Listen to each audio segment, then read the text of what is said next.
আজ বিজয়ের দিন।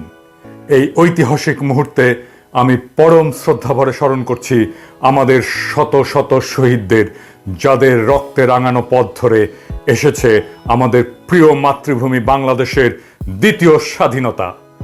আমি মোবারকবাদ জানাচ্ছি আমাদের অকুতভয় বীর ছাত্রছাত্রীদের, যাদের মহাকাব্যিক সাহসিকতার তুলনা সাম্প্রতিক ইতিহাসে নেই। আমি গভীর সমবেদনা জানাচ্ছি সকল পিতামাতাকে, যারা তাদের প্রিয়তম সন্তানকে হারিয়েছেন।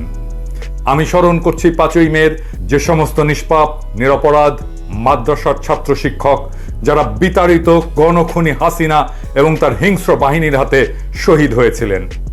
আমি আরও স্মরণ করছি সেনাবাহিনীর সেই সব চৌকস বীরদের, যারা খুনি হাসিনা এবং তার বিদেশি প্রভুর ষড়যন্ত্রে বিডিআর হত্যাকাণ্ডে শাহাদাত বরণ করেছিলেন। আমি স্মরণ করছি শহীদ আবরারকে, যেই আবরার ফ্যাসিস্ট বাহিনীর নির্মম নির্যাতনের শিকার হয়ে শাহাদাত বরণ করেছিলেন। আমরা তোমাদের কখনো ভুলব না।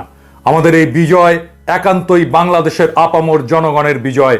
এই বিজয় আমরাই কোটি কোটি সবল হাতে মহাকালের গর্ভ থেকে ছিনিয়ে এনেছি। আপন শক্তিতে, বাইরের কারো দয়ায় এই স্বাধীনতা আসেনি।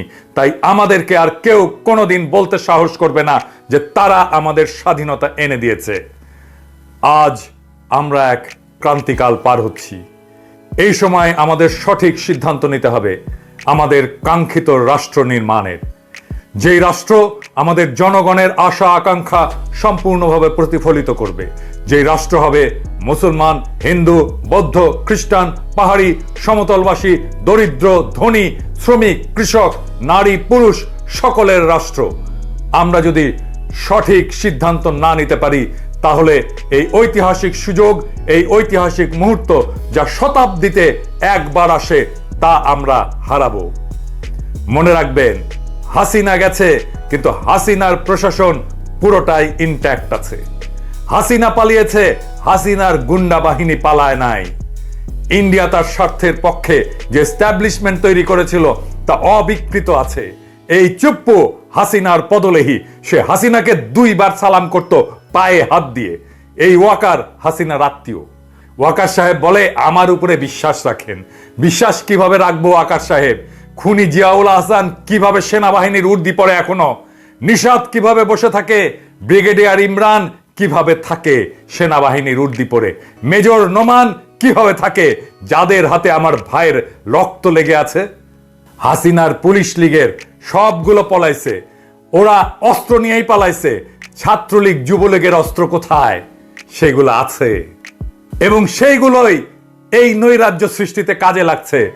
আমাদের সর্বপ্রথম কাজ হচ্ছে বিপুল দ্রুততার সাথে আইন শৃঙ্খলা পরিস্থিতি স্বাভাবিক করা। দেশে অস্থিতিশীলতা সৃষ্টি হলে পরাজিত শক্তি এবং সুযোগ সন্ধানী দেশি বিদেশি শক্তি আমাদের মহান বিজয় ছিনিয়ে নেওয়ার অপচেষ্টা করবে। আমি বুঝতে পারি যে দীর্ঘ 1.5 দশক ধরে খুনি হাসিনা, তার ক্রিমিনাল বাহিনীরা যে চরম অত্যাচার করেছে, তার ভিকটিমরা ইনসাফ চাইবেন। এটা অত্যন্ত সঙ্গত চাওয়া।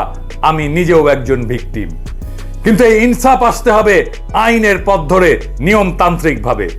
হিন্দুদের মন্দিরে আগুন দেওয়া হয়েছে, আক্রমণ হয়েছে।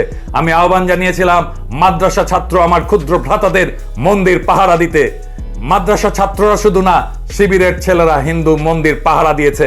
হিন্দু সম্প্রদায় নিজেরাই স্বীকার করেছে। হেফাজতে ইসলাম থেকে হটলাইন দেওয়া হয়েছে, কোথাও নিরাপত্তাহীনতায় ভুগলে সেই নাম্বারে ফোন করবেন। সাম্প্রদায়িক আক্রমণ, হিন্দুদের উপরে আক্রমণ, এটা বন্ধ করতে হবে। এটা বন্ধ না হলে ভারতের সুযোগ নেবে, আমাদের বিপ্লবের বিরুদ্ধে মাঠে নামবে, আমাদের দ্বিতীয় স্বাধীনতা নস্যাৎ করবে।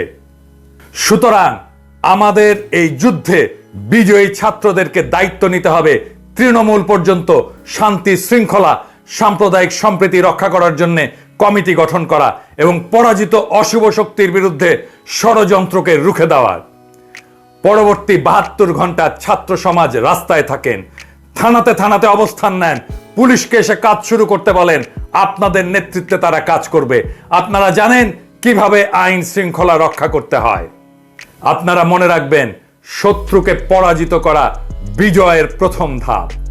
যাতে আমরা সফল কাম হয়েছি, এই বিজয় ধরে রাখা, এর কাঙ্ক্ষিত সুফল সবার ঘরে ঘরে পৌঁছে দেওয়ার দায়িত্ব এখন আপনাদের কাঁধে। এতে বিফল হওয়া চলবে না। এই মুহূর্তে সারা দেশে শান্তি শৃঙ্খলা সাম্প্রদায়িক সম্প্রীতি নিশ্চিত করে আপনাদেরকে এই অগ্রযাত্রার সূচনা করতে হবে। আমি আশা করব সেনাবাহিনী কোনো বিলম্ব না করে ছাত্রদের এই উদ্যোগে সক্রিয় সার্বিক সহায়তা দেবে। এ বিষয়ে আমি হাসিনা পরবর্তী 72 ঘন্টার এপিসোডে বিস্তারিত বলেছি। ওয়াকার সাহেব, আমি হাসিনার পতনের পর যেই ঘটনাগুলো ঘটবে সেটা অনেক আগেই বলে রেখেছিলাম, সিস্টেমেটিক্যালি বলেছিলাম। আপনি এটা দেখবেন টাইম করে, সে অনুযায়ী ব্যবস্থা নেবেন। আমি আপনার কাজ অনেকটাই আগায় দিয়ে রাখছি। আমি উদ্বেগের সাথে লক্ষ্য করছি যে কিছু সুবিধাবাদী বিদেশি শক্তিদের এজেন্ট, এনজিওজীবী, বিগত সরকারের বেনিফিশিয়ারি, 1/11 লেসপেন্সার ইত্যাদি অন্তর্বর্তীকালীন সরকারের মন্ত্রী হওয়ার জন্য ইঁদুর দৌড়ে নেমে গেছে। এই সব অপচেষ্টা রুখে দেওয়া হবে। একই সাথে আমি গভীর হতাশা প্রকাশ করছি যে কিছু রাজনৈতিক দলের নেতৃবৃন্দ তাদের দলীয় স্বার্থ হাসিল করার উদ্দেশ্যে পরাজিত অপশক্তির পদলেহী কুকুর সুপ্পুর চায়ের দোকানে বঙ্গভবনে গিয়েছিলেন। আমি তাদের ছাত্র আন্দোলনকে হাইজ্যাক করার কুৎসিত প্রচেষ্টাকে তীব্র নিন্দা জানাই। চুপ্পু আপনাদের কাছে আসবে, চুপ্পুর কাছে আপনারা যাবেন না। আপনারা জনতা, জনতার হাতে ক্ষমতা, চুপ্পু কেউ না।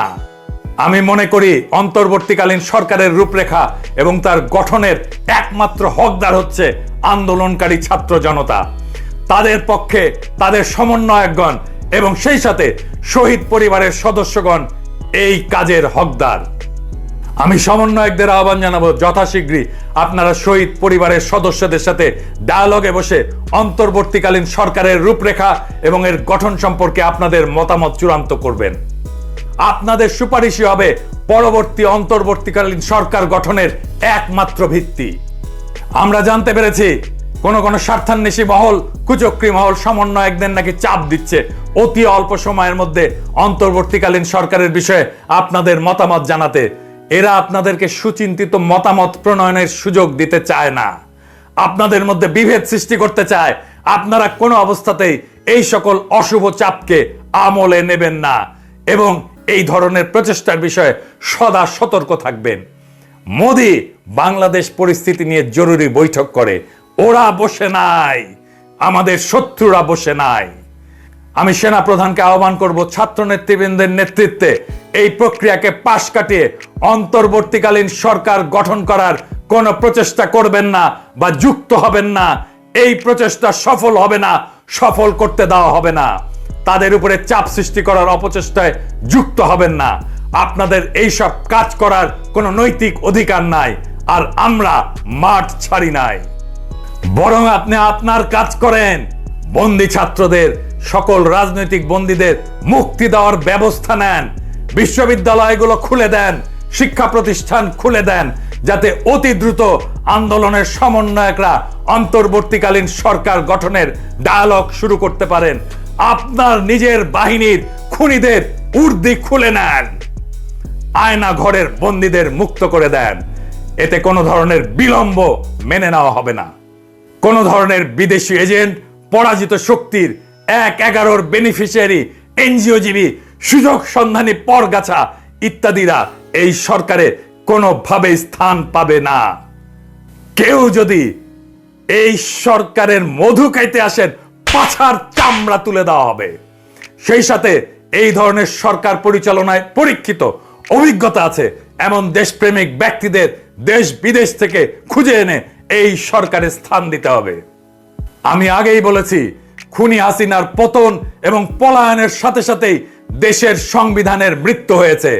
এখন আমাদের সামনে সবচেয়ে বড় কাজটা হলো আমাদের সেকেন্ড রিপাবলিক গঠন করা এবং সেই লক্ষ্যে একটা সংবিধান প্রণয়নের প্রক্রিয়া শুরু করা। অন্তর্বর্তীকালীন সরকারের প্রধান প্রায়োরিটি হবে একটা সাংবিধানিক পরিষদ নির্বাচনের দ্রুত উদ্যোগ নেওয়া, যারা আমাদের নতুন সংবিধান রচনা করবে। সেই লক্ষ্যে আন্দোলনের সমন্বয়কদের রূপকল্প অনুসারে একটা অন্তর্বর্তীকালীন সরকার প্রতিষ্ঠা হচ্ছে সবচেয়ে গুরুত্বপূর্ণ প্রথম পদক্ষেপ। এতে আমাদের কোনো রকম ভুল করা চলবে না। আমি শেষে এক শহীদের কথা দিয়ে শেষ করব। এই ভাইটা বিজয়ের মাত্র অল্প কিছু সময় আগে শহীদ হয়েছিল। আমাদের বিজয় হয়েছে এমন অনেক আত্মত্যাগে আর সৃষ্টিকর্তার রহমতে। সৃষ্টিকর্তা মজলুমের সাথে থাকেন, তাই তারা বিজয়ী হয়। এই বিজয় সৃষ্টিকর্তার নিয়ামত। তারপরে তিনি পরীক্ষা নেন আমরা এই বিজয়ের যোগ্য কিনা। এখন আমাদের পরীক্ষার কাল, পরীক্ষার পালা। এখন বিপ্লব বেহাত হয়ে যাওয়ার সময়। প্রতি বিপ্লব সংগঠিত হতে পারে যদি আমরা আমাদের যোগ্যতার প্রমাণ না দিই। আমরা যদি হাসিনার মতো জালেম হয়ে উঠি, তাহলে আমাদের পরিণতিও হাসিনার মতোই হবে। আসেন আমরা শহীদের রক্তের মর্যাদা রাখি, প্রতি বিপ্লব আর ষড়যন্ত্র মোকাবেলা করে বিজয়কে সংহত করি। মহান সৃষ্টিকর্তা আমাদের প্রতি রহমত করুন। মহান সৃষ্টিকর্তা আমাদের প্রতি রহমত করুন। ইনকিলাব জিন্দাবাদ।